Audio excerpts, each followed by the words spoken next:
Rail লাইনের ধার থেকে গুরুতর জখম এক শিশু সহ মহিলাকে উদ্ধার করে পরিবারের হাতে তুলে দিল রেল পুলিশ। ঘটনাটি ঘটেছে কাটোয়া বর্ধমান রেলপথের বনকাবাসী স্টেশনের কাছে। বলকোনা আরপিএফ সূত্রে জানা যায়, কৈচো স্টেশনের এক রেলকর্মীর ফোনে জানতে পারা যায় বনকাবাসী রেল স্টেশনের কাছে শিশু সহ এক মহিলা ট্রেন থেকে পড়ে গিয়েছে। খবর পাওয়া মাত্র শ্রীখণ্ডের আরপিএফ কর্মীকে ঘটনাস্থলে পাঠানো হয়।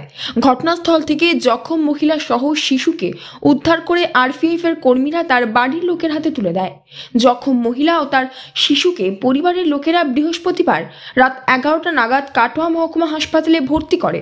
জখম মহিলার পরিবার সূত্রে জানা যায়, জখম ওই মহিলার নাম রুমা ঘোষ। তার বাড়ি পূর্বস্থলী থানার পুরনো বাজার এলাকায়। রুমা ঘোষ কি ট্রেন থেকে পড়ে গিয়েছিল নাকি আত্মহত্যা করতে ট্রেন থেকে ঝাঁপ দিয়েছে তা নিয়ে দ্বন্দ্বে রয়েছে পুলিশ সহ পরিবারের লোকেরা। রুমার জ্ঞান ফেরার অপেক্ষা করছে রেল পুলিশ। রুমার ভাই বাপ্পা ঘোষ জানান, বোনকে খুঁজতে রাতে কাটোয়া স্টেশনে পৌঁছালে কাটোয়ার আরপিএফ থেকে খবর পেয়ে বনকাবাসী স্টেশনের কাছ থেকে বোনকে নিয়ে কাটোয়া মহকুমা হাসপাতালে ভর্তি করি। ট্রেন থেকে আমরা বাড়ি থেকে না বলে বার হয়েছিল, তো তারপরে ট্রেন থেকে পড়ে যাওয়ার ঘটনাটা আমরা শুনি, তারপরে এসে এখানে ভর্তি করি। এখন পুরো ঘটনাটা যতক্ষণ না ও সেন্সে আসছে ততক্ষণ জানা যাবে না যে ঘটনাটা কী হয়েছে। আপনারা কিভাবে খবর পেলেন? আমরা খবর পেয়েছি জিআরপির মাধ্যমে খবর পেয়েছি। আমরা জিআরপির সাথে কথা বলে জায়গাটার খোঁজ পেয়েছি। কে হয় না আপনার? কে হয়? বোন হয়, জেঠুর বোন। এমনি রাত্রেবেলা কেউ একাই বেরিয়ে এসেছিলেন? রাত্রেবেলা বাচ্চাকে নিয়ে বার হয়েছিল। বাচ্চা শুদ্ধই? হ্যাঁ, গতকাল না পরশু? গতকালকেই বার হয়েছিল সন্ধ্যেবেলা। হ্যাঁ, 7টা 20 গয়া ধরে বার হয়েছিল। কাটোয়ায় নেমেছে, নেমে বর্ধমান লোকাল ধরে বর্ধমান থেকে ওই আগে স্টেশনটা বনকাবাসী একটু 1.5 কিলোমিটারের মধ্যে গিয়ে ওই ট্রেনটা হয়েছে। কিভাবে কি কারণে হয়েছে ওটা বুঝতে না, যতক্ষণ না সেন্স আসবে ততক্ষণ জানতে পারবো না যে ঘটনাটা কী হয়েছিল। এবার ও ছাড়া তো কেউ বলতে পারে না, যেহেতু ও ছিল ওখানে।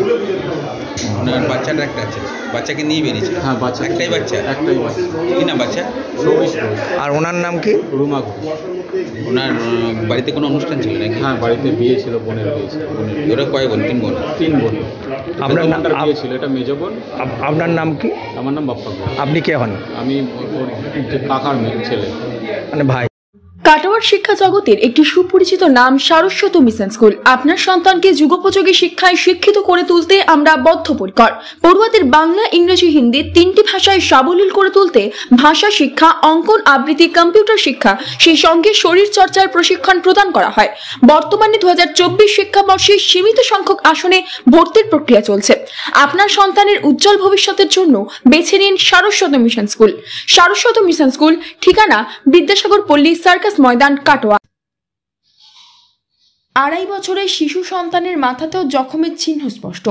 রুমার পরিবারের দাবি, বোনের বিয়ে উপলক্ষে শ্বশুরবাড়ি নদিয়ার প্রতাপনগর থেকে বুধবার বাপের বাড়ি পূর্বস্থলীতে আসেন রুমা। পারিবারিক অশান্তির জেরে সন্ধে 7টা নাগাদ কাউকে কিছু না জানিয়ে শিশুকে কোলে নিয়ে বাড়ি থেকে বেরিয়ে যায়। রুমার জ্ঞান না ফিরলে আসল ঘটনা কি তা জানা যাবে না।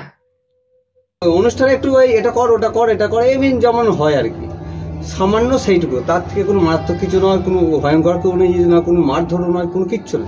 প্লেন ওই একটু ঝগড়া বা ওটি সামান্য মন কথা দিয়ে সেই বাড়ি থেকে বেরিয়ে এসছে। দিয়ে এসে কি ট্রেন থেকে ঝাঁপ দিয়েছিল?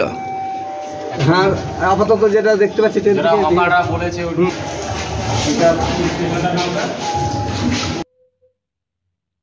শিশু সহ জখম মহিলার অবস্থা স্থিতিশীল বলে জানানো হয়েছে হাসপাতাল সূত্রে। ঘটনার তদন্ত শুরু করেছে Katwa rail police. Bureau report, news network 7। Hallmark সোনার গহনা কেনার একমাত্র ঐতিহ্যশালী স্বর্ণ প্রতিষ্ঠান শ্রী ধীরেন্দ্রনাথ দত্ত গোল্ড প্রাইভেট লিমিটেডের শ্রী সুখেন দত্তের দোকান। ঠিকানা কাছারি রোড, চৌরাস্তা, টেলিফোন ময়দান, কাটোয়া, পূর্ব বর্ধমান। কাটোয়া শহরের অন্যতম প্রাচীন ব্যবসায়ী প্রতিষ্ঠান new Shri Gauranga tea store. প্রসিদ্ধ চা ব্যবসায়ী, খুচরো ও পাইকারি চায়ের এই প্রতিষ্ঠান শহরে প্রায় 80 বছর ধরে সুনামের সঙ্গে ব্যবসা করে চলেছে। ঠিকানা কাটোয়া স্টেশন বাজার, চৌরাস্তা।